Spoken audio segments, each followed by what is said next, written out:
पहले पहलगाम हमला और उसके बाद ऑपरेशन सिंदूर से जवाबी कार्यवाही।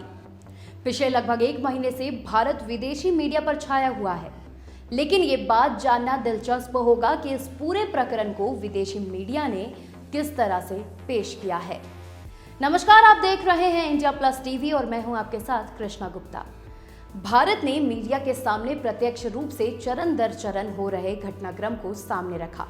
भारतीय मीडिया के कुछ पॉइंट्स को अगर छोड़ दिया जाए तो इसका मिनट टू मिनट खबर को देशवासियों के सामने पेश किया, लेकिन विदेशी मीडिया ने कई मौकों पर कई स्टोरीज को दूसरे ढंग से भी पेश किया।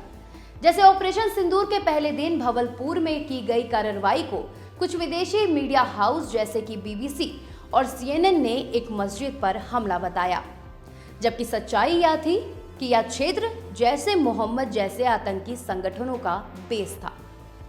इससे एक गलत छवि बनी कि भारत सिविलियंस पर हमला कर रहा है। वहीं पहलगाम में हुए नरसंहार को कवर करते हुए कई पश्चिमी मीडिया ने हमलावरों को आतंकवादी कहने से परहेज किया और नर्म शब्द जैसे मिलिटेंट यानी उग्रवादी और गनमैन का प्रयोग किया। न्यूयॉर्क टाइम्स ने अपने प्रारंभिक हेडलाइन में लिखा था, at least 24 tourist gun down by militants in Kashmir, और यह उल्लेख ऐसे किया मानो सिर्फ प्रधानमंत्री मोदी ने इस शूटिंग को टेरर अटैक कहा हो। इसके साथ ही बीबीसी और द गार्डियन जैसे संस्थानों ने लगातार इस बात को प्रमुखता से उठाया कि भारत की कार्रवाई में आम नागरिकों की मौत हुई है, जबकि भारत की सेना ने शुरू से ही यह स्पष्ट किया था कि हमलों को इस तरह से डिजाइन किया गया है कि आतंकी ठिकानों को ही इसका टारगेट किया जाए, ना कि नागरिक क्षेत्रों को। वहीं CNN और द न्यूयॉर्क टाइम्स ने बिना किसी ठोस प्रमाण के यह दावा किया कि भारत का एक राफेल फाइटर जेट गिरा दिया गया है। यह सूचना मुख्य रूप से पाकिस्तानी मीडिया स्रोतों के हवालों से दी गई, जिसे बाद में भारत ने सिरे से खारिज किया, लेकिन अंतर्राष्ट्रीय मीडिया ने इस खबर को तथ्यों की पुष्टि से पहले ही दुनिया के सामने रख दिया, जबकि भारत ने पाकिस्तान के आतंकी नेटवर्क और मिलिट्री इंफ्रास्ट्रक्चर को भारी नुकसान पहुंचाया। फिर भी द वॉशिंगटन पोस्ट और द न्यूयॉर्क टाइम्स जैसी संस्थानों ने इसे भारत का आक्रोश या सीमित संघर्ष जैसा करार दिया। द नेशन में प्रकाशित एक लेख का शीर्षक था, India's attack on Pakistan was a strategic flop, it was a conflict with no winners, but in the end India lost. इस लेख में तर्क दिया गया था कि संघर्ष में कोई विजेता नहीं रहा, लेकिन अंततः भारत हार गया। इससे यह प्रतीत हुआ कि भारत एक रिएक्टिव और असंयमी ताकत है, जबकि वास्तव में यह कार्रवाई पूर्ण रणनीति और संयम के तहत की गई थी। गौरतलब है कि पहलगाम आतंकी हमले के बाद भारतीय सेना के द्वारा शुरू किए गए ऑपरेशन सिंदूर में पाकिस्तान के टेरर और मिलिट्री एस्टेब्लिशमेंट को पाकिस्तान के अलावा पूरी दुनिया स्वीकार कर रही है, लेकिन ये मीडिया की मजबूरी समझिए या फिर अमेरिका का प्रेशर।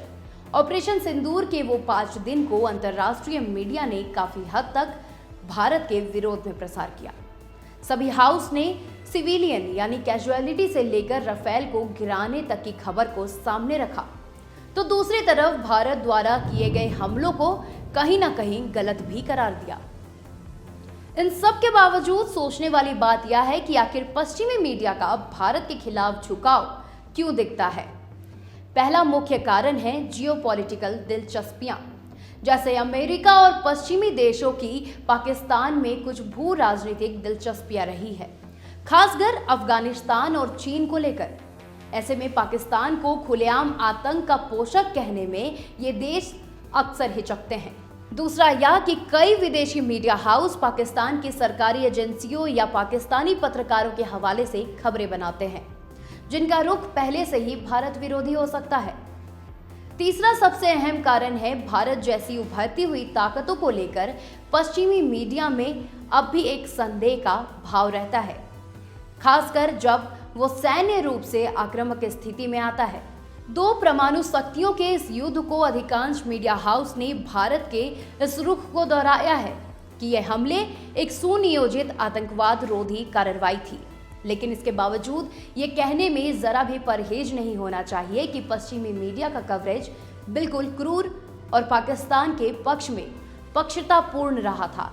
लेकिन इससे यह स्पष्ट होता है कि भारत को अपनी कूटनीतिक और मीडिया रणनीति को और अधिक मजबूत करने की आवश्यकता है, ताकि विश्व मंच पर भारत की सच्ची छवि प्रस्तुत की जा सके। ऐसे ही खबरों का विश्लेषण देखने के लिए आप हमें इंडिया प्लस टीवी पर फॉलो करते रहे। हमारे चैनल को सब्सक्राइब करें, बेल आइकन को प्रेस करें और हमारे वीडियोस को लाइक और शेयर करना बिल्कुल ना भूलें। नमस्कार। इंडिया प्लस टीवी, देश आपका, बात आपकी।